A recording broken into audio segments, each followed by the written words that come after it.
Bismillahirrahmanirrahim. Assalamualaikum warahmatullahi wabarakatuh.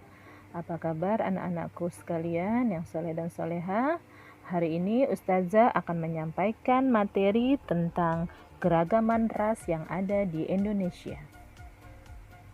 Sebelum kita mulai, mari sama-sama kita buka dengan membaca basmalah. Bismillahirrahmanirrahim.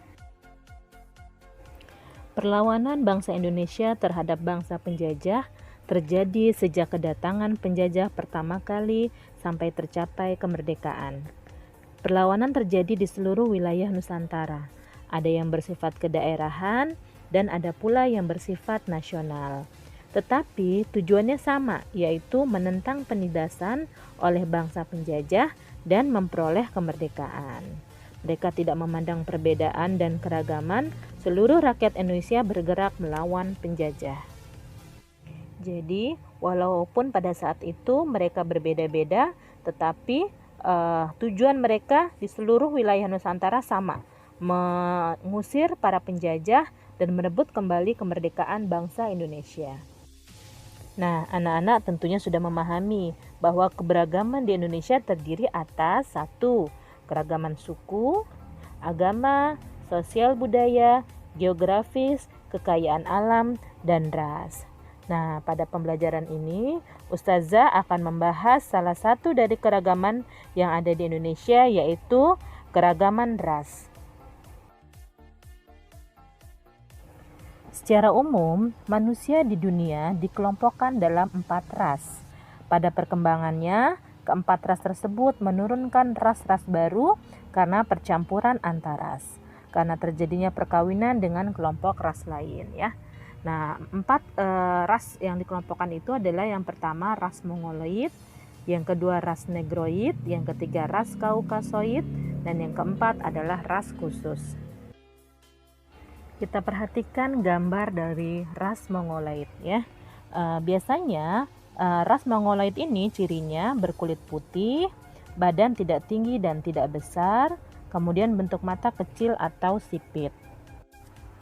Nah, golongan bangsa yang termasuk ras Mongoloid menyebar di Asia dan Amerika, termasuk Malayan Mongoloid yang ada di beberapa daerah di Indonesia, Malaysia, dan Filipina.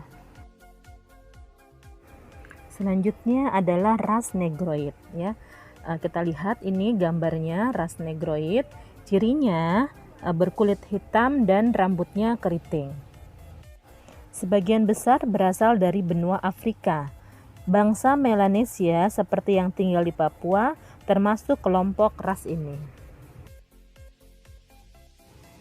Ras yang ketiga kita lihat ada ras Kaukasoid ya. Cirinya kulitnya putih, matanya biru, badan yang besar. Nah, golongan ini mendiami hampir seluruh Eropa, seperti bangsa Nordik atau Eropa Utara, bangsa Alpin, mendiami wilayah Eropa Tengah dan Eropa Timur, dan bangsa Mediteran mencakup negara-negara di sekitar Laut Tengah, Afrika Utara, Amerika, Armenia, Arab, dan Iran.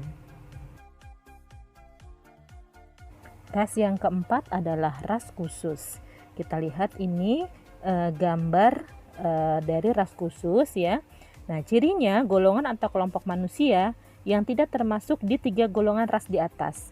Mereka mempunyai ciri yang khusus dan biasanya mereka terdapat di wilayah tertentu dalam satu negara ya. Contohnya di Indonesia ada ras Vedoid dari Sulawesi Selatan.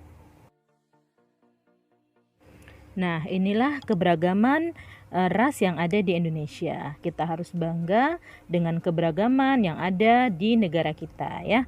Indonesia adalah negara kesatuan yang terdiri dari beribu-ribu pulau, baik pulau besar ataupun pulau kecil yang jumlahnya mencapai 17.508 buah, sehingga mendapat julukan Nusantara. Indonesia adalah negara yang terletak di posisi silang dan di antara 2 buah samudra dan buah benua yang menyebabkan Indonesia berada dalam posisi yang strategis.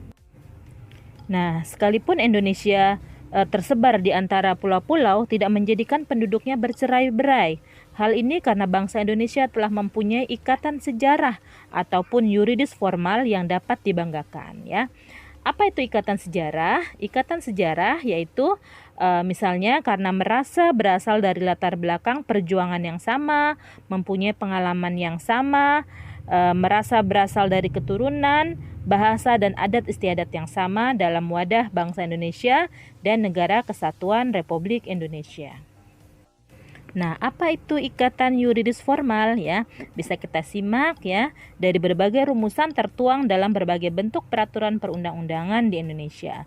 Jadi Indonesia itu memiliki undang-undang ya, seperti pembukaan Undang-Undang Dasar 1945, batang tubuh Undang-Undang Dasar 1945 dan berbagai peraturan perundang-undangan lainnya ya. Jadi kita bisa bedakan bahwa kalau ikatan sejarah itu merupakan ikatan yang kita tuh senasib sepenanggungan gitu ya. Nah, kalau ikatan yuridis yaitu ikatan yang diatur dalam sebuah undang-undang yang ada di Indonesia.